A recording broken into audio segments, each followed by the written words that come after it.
Jesus is not a historical person. In the Scriptures, he is defined as the Logos. Remember? The Logos. That's where speech... See, this is the Father, the thinker. And then the Logos speaks forth, and then the Holy Spirit gets sent in Gemini to go and work. You see? So it's the Logos. It's the wisdom. It's just divine wisdom of Hermes. Everything that Jesus has ever said in any gospel can be taken directly from the mouth of Hermes. That can be proven. And it is.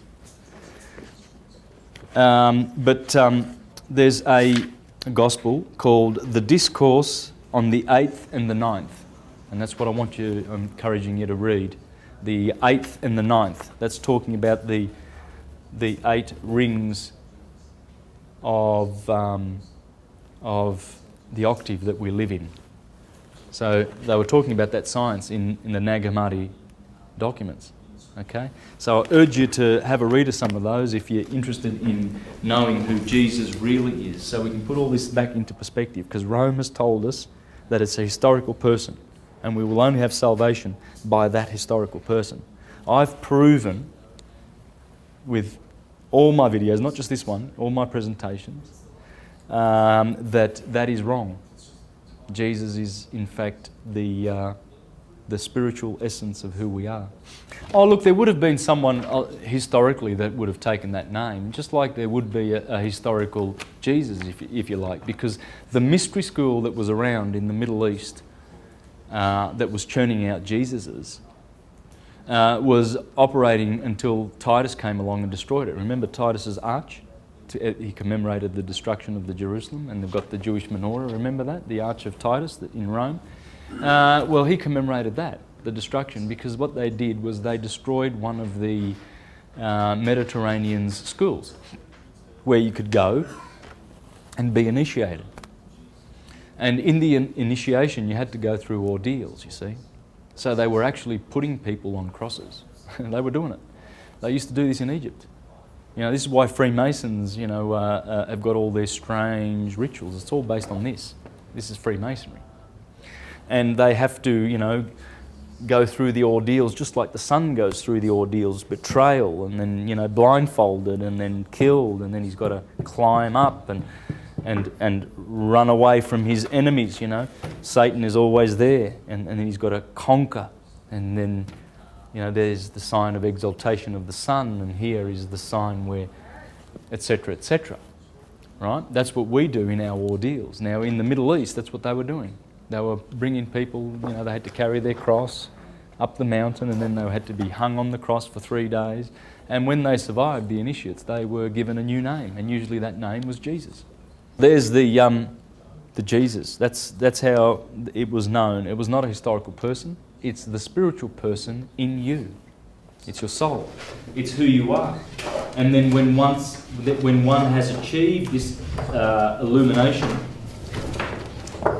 one then is able to have the crown chakra pierced, and he is an illuminated chief, an Illuminati. There it is. There it is.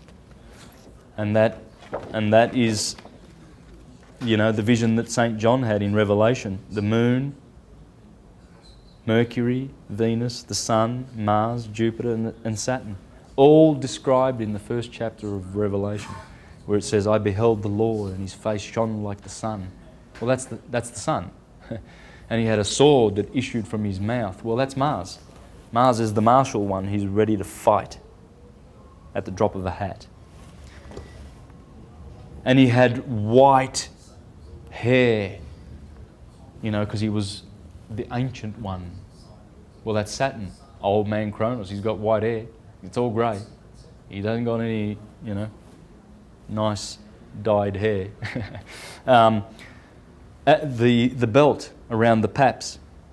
I mean, what's Jesus doing with some nice little boobies? Well, and what's he doing with a belt around there, like a bra? So it's a bra, basically. Well, it's Venus. So he's describing in the first chapter of Revelation, and what happens is these are the 7 vowels of the creation, the 7 planets. These are the Eloheem. That's the Eloheem. He was actually describing the Eloheem, the solar system, our big brother as above. Whatever it does, we do. We've got the sun in here. Marsilio Ficino has had a lot to say about the sun. I want to share something with you here. The sign in which the sun is exalted, that is Aries. In this way, becomes the head of the signs, signifying the head in every living thing. Also, the sign in which the sun is domiciled, that is Leo. It is the heart of the signs, and so rules the heart in any living thing. I'm stressing that because that's what I'm talking about this in all of my presentations, you see. And the reason being is because that's how the system works. Aries is always the head. And the words for Aries have always meant that. In Jewish, Rosh means the head. In Greek, Krios means the head. In Latin, Primus means the head. That's where the primavera starts, the first season, the spring. Prima, that's Primus, right? Right ascension begins here. There's a lot of reasons. For when the sun enters Leo, it extinguishes in many regions the epidemic of the python's poison.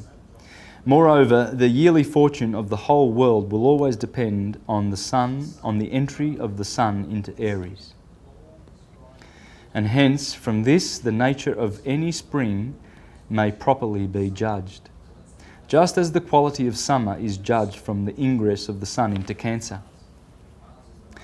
or that of autumn from its entrance into Libra, and from the coming into Capricorn the quality of winter is discovered. These things are gleaned from the figures of the heavens present at that time.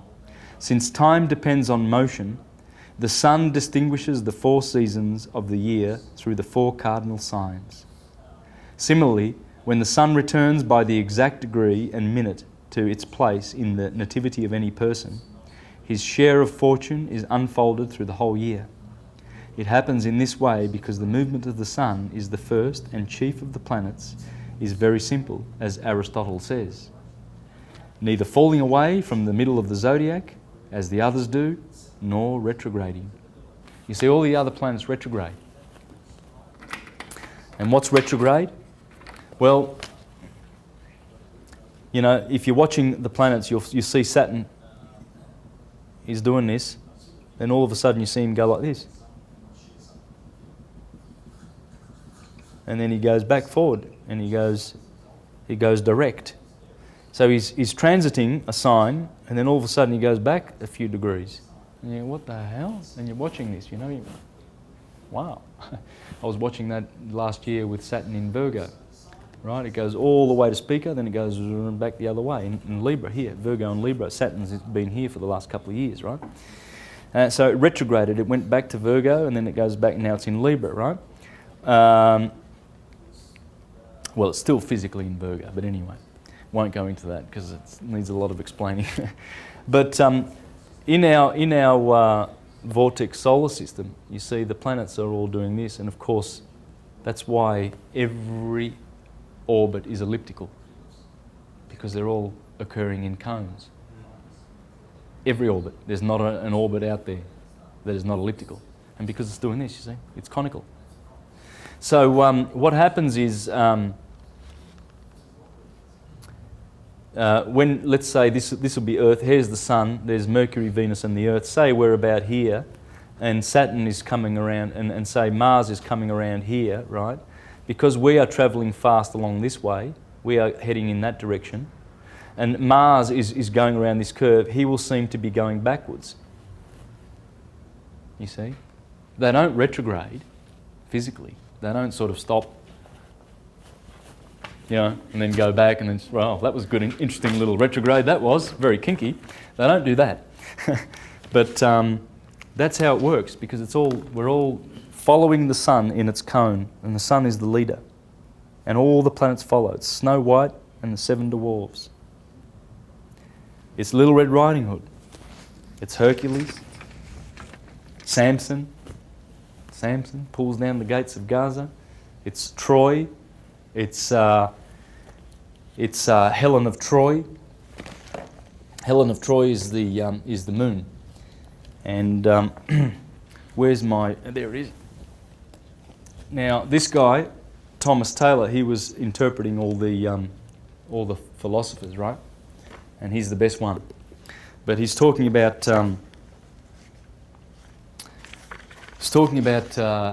Troy. Of course, you see, there are scholars who really believe and insist that Troy was physically on the historical plane. It's good when you have intelligent people, shedding the light on all of these. Like you have, how many books have been written, trying to prove that Jesus was historical and etc. and the apostles and everything like that. But then you get one great book that comes along, like Alvin Boyd Coon's, that one, and dismantles it with proofs. Absolute proofs. Well, what he's saying here about the Trojan War, etc., if I can find it. I've got so many good points here. It's just beautiful the way this guy explains the myths, Oh, there it is. Of course, it's in The Wandering of Ulysses, okay? This is one of the books that he translated. And he says, the Trojans are called genuine. For all the lives which subsist about bodies and irrational souls are favourable and attentive to their proper matter. On the contrary, the Greeks are rational souls, coming from Greece, i.e. from the intelligible into matter. You see, so it's talking about this. The Trojan War is talking about man